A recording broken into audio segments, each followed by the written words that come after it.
തടയാൻ ഒരാൾക്കും കഴിയില്ല എന്ന് പറയും. വിധിച്ചിട്ടുള്ളത് തടയാൻ ഒരാൾക്കും കഴിയില്ല എന്ന് പറയും. ജീവിക്കുന്ന വർഷങ്ങളല്ല, വർഷിക്കുന്ന ജീവിതമാണ് പ്രധാനം. ലോകത്തെ ഏറ്റവും വലിയ ഓർഗനൈസേഷൻ ഡെവലപ്പ് ചെയ്തത് മഹാനായ ജീസസ് ക്രൈസ്റ്റ് ആണ്. ഒരക്ഷരമില്ലാതെ പിറക്കേണ്ടി വന്ന ജീസസ് ക്രൈസ്റ്റിന് തന്റെ ജനനം മുതൽ ധാരാളം പഴികളും ധാരാളം കുറ്റവാക്കുകളും കേൾക്കേണ്ടി വന്നിട്ടുണ്ട്. തന്റെ അമ്മയായ മറിയം ഒരുപാട് വേദനയോടുകൂടി കരഞ്ഞിട്ടുണ്ട്. ലോകത്തെ ഏറ്റവും വിശുദ്ധയായി ആ മറിയത്തെ പ്രഖ്യാപിച്ചിട്ടുണ്ട്. ഒരാട്ടിടനായും ആശാരിയായും അദ്ദേഹം പണിയെടുത്തിട്ടുണ്ട്. പക്ഷേ വെറും 33 വർഷം കൊണ്ട് അദ്ദേഹം 12 ശിഷ്യന്മാരെയാണ് ഡെവലപ്പ് ചെയ്തത്. 12 ശിഷ്യന്മാരെ.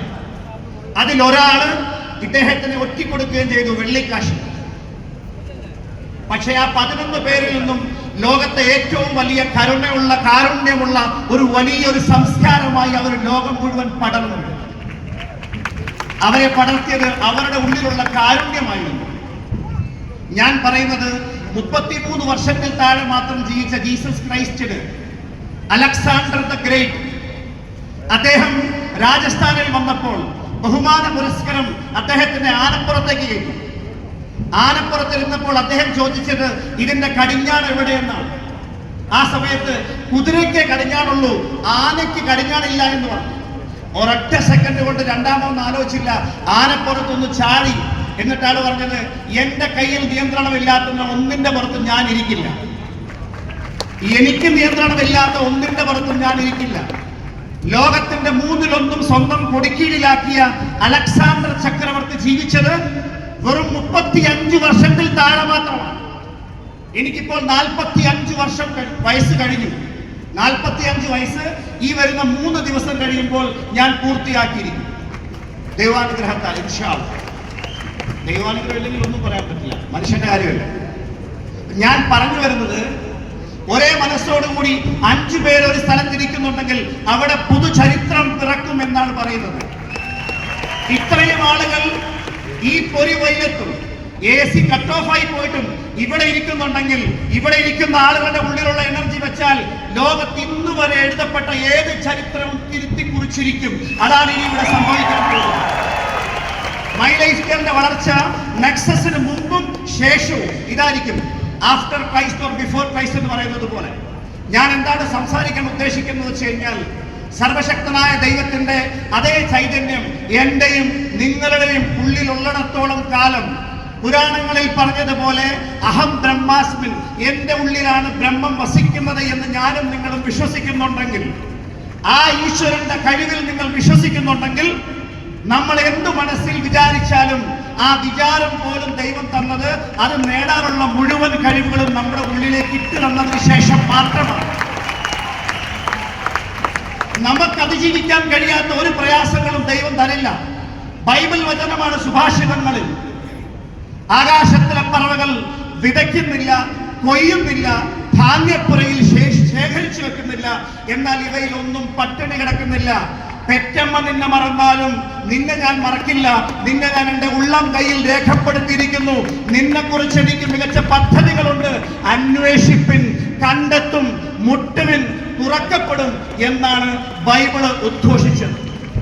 എൻ്റെ പ്രിയപ്പെട്ട സുഹൃത്തുക്കളെ, മൈ ലൈഫ് സ്റ്റൈൽ ഒരു ഫാമിലിയാണ്. ഞാൻ ഈ ഒരു വൈകിയ വേളയിൽ കൂടുതലൊന്നും പറയേണ്ട ആവശ്യമില്ല. എന്തുകൊണ്ടാണ്?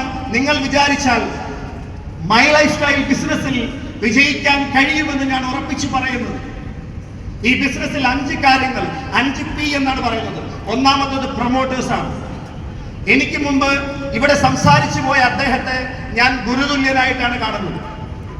മഹാനായ കബീർ ദാസ് ബീഹാറിൽ ഒരു തുണിയലക്കുകാരന്റെയും തുണി അലക്കുകാരിയുടെയും മകനായി വളരപ്പെടേണ്ടി വന്ന കബീർ ദാസ്, അദ്ദേഹം ലോകത്തിന് സംഭാവന ചെയ്തൊരു വലിയ ദോഹയുണ്ട്.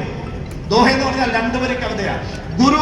ഗുരു ഗോവിന്ദ് ദോ ഖടേ കാക്കെ ലാഗു പായ് ബലിഹാരി ഗുരു ആപ്നെ ഗോവിന്ദ് ദിയോ ബദായ്. ഇതിന്റെ അർത്ഥം എന്ന് പറഞ്ഞാൽ, എന്റെ ഗുരുവും ഈശ്വരനും മുമ്പിൽ വന്ന് നിന്നാൽ ഞാൻ ആരുടെ ചരണമായിരിക്കും ആദ്യം സ്പർശിക്കുക അല്ലെങ്കിൽ നമസ്കരിക്കുക? കബീർദാസ് പറഞ്ഞത്, ഞാൻ എൻ്റെ ഗുരുവിന്റെ ചരണം ആദ്യം സ്പർശിക്കും, കാരണം ആ ഗുരുവില്ലായിരുന്നെങ്കിൽ ഈശ്വരൻ എന്തായിരുന്നെന്ന് ഞാൻ അറിയുന്നില്ലായിരുന്നു. ലോകത്തെ സമുദ്രത്തിലെ വെള്ളം മുഴുവൻ മഷിയാക്കിയാലും, ലോകത്തിലെ മുഴുവൻ മരങ്ങളും പേനയാക്കിയാലും, ലോകം മുഴുവൻ പേപ്പറാക്കിയാലും ആ ഈശ്വരന്റെ ചൈതന്യം വർണ്ണിക്കാൻ പറ്റില്ല എന്നാണ് പറഞ്ഞത്. സുഹൃത്തുക്കളെ, ഞാനും നിങ്ങളും ദൈവത്തിന്റെ അതേ മക്കളാണ്. നമുക്ക് ജനിക്കാൻ മാതാപിതാക്കൾ ആവശ്യമായി വന്നത്. ഞാൻ ജനിച്ചത് ഇപ്പോൾ എന്നോടൊപ്പം നടന്നു വന്ന, ഞാൻ കൈപിടിച്ചു കൊണ്ടുവന്ന ആസിയ ബീവി എന്ന് പറയുന്ന ആ വ്യക്തിയുടെയും ഇബ്രാഹിം എന്ന് പറയുന്ന വ്യക്തിയുടെയും രണ്ടാമത്തെ മകനായിട്ടാണ്. ഞാൻ ജനിച്ചത് അവരുടെ തീരുമാനമായിരുന്നു. എനിക്കൊരു സ്വപ്നമുണ്ടായിരുന്നു, ഇമോഷണൽ ഡിസിഷൻ. എൻ്റെ ഫാദർ മരണക്കിടക്കയിലായ സമയത്ത് ഞാൻ പ്രാർത്ഥിച്ചത്, ഇദ്ദേഹം ഈ ലോകത്ത് നിന്ന് യാത്ര പറയുന്നതിന് മുമ്പ് ഈ ബിസിനസ്സിൽ എനിക്ക് ക്രൗൺ ഡയമണ്ട് ആക്കണം. എനിക്കതിന് സാധിച്ചില്ല.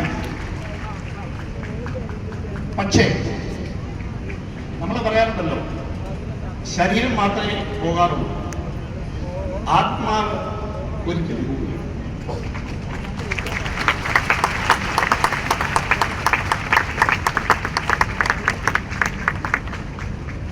ആത്മാവ് പോകില്ല എന്ന് പറഞ്ഞൊരു വിശ്വാസമുണ്ടോ?